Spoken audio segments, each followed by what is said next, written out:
तुम्ही कसा वाटला बानूचा हेडाव?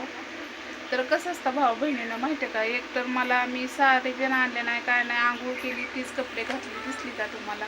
तेच कपडे घातलेत. कसं असतं माहिती आहे का? मला एवढं टेन्शन आहे ना, प्रमाणाच्या बाहेर एवढं टेन्शन आहे. एक तर तिकडं काम करायचं, तिकून यायचं, लेकरांना बघायचं, इथं मालधाल भरून द्यायचा.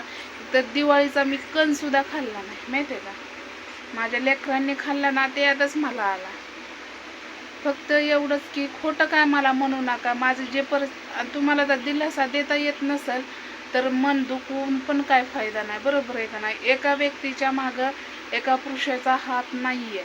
एकच व्यक्ती 2 लेकरं, 2 आई बाप, म्हणजे आई आणि बाप सांभाळते, म्हणजे 4 माणसं मी सांभाळते. मी माझ्या जीवाला काय बघत नाही. ही तुम्ही ब्लाऊज बघताय ना, तर गेल्या दिवाळीला 2 वर्षे झालं ते ब्लाऊज मी आत्ता घाललेत वापरायला. जेव्हा ते फाटल तेव्हाच मी काढते. आणि साड्या पण मला दुसऱ्यांनी दिलेल्या आहेत त्या माहिती आहे का? मी स्वतःला काहीसुद्धा घेत नाही. फक्त एवढीच रिक्वेस्ट आहे की आपलं अन्वीचं चॅनल जास्तीत जास्त शेअर करा. तर माझं काही चुकत असेल तर मला सांगितलं ना, तरी मला काही राग येणार नाही. तर कसं असतं माहिती आहे का?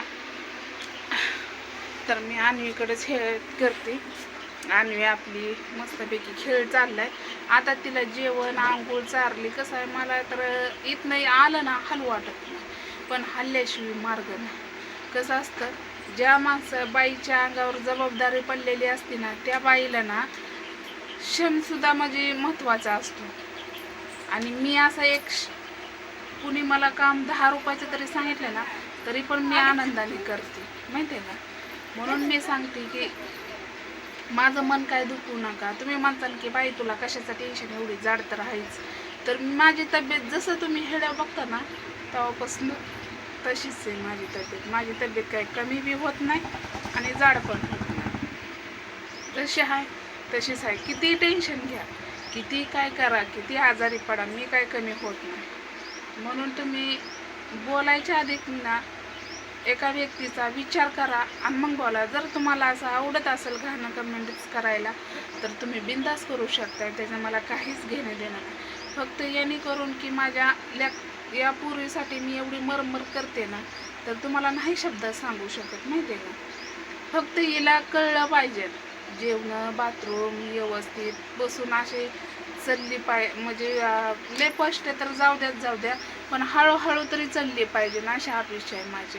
म्हणून मी तिला दवाखान्यात मला ॲडमिट करायचं, पण त्यासाठी पैसे लागतात. मी तुम्हाला मागत नाही. माझे जे हिमतीने होईल, जे माझ्या कष्टाने होईल, तेच मी तिला खर्च करणार आहे. आणि मी कुणाला सुद्धा अजून मदत मागितलेली नाही, कारण माझा जीव आहे तोपर्यंत मी 2 लेकरं सांभाळू शकते आणि लेकरांना पण बघू शकते, आईबापाला पण बघू शकते. तर चला, हेड आवडला असला तर लाईक करत जावा, शेअर करत जावा, कमेंट करत जावा. तर बाय.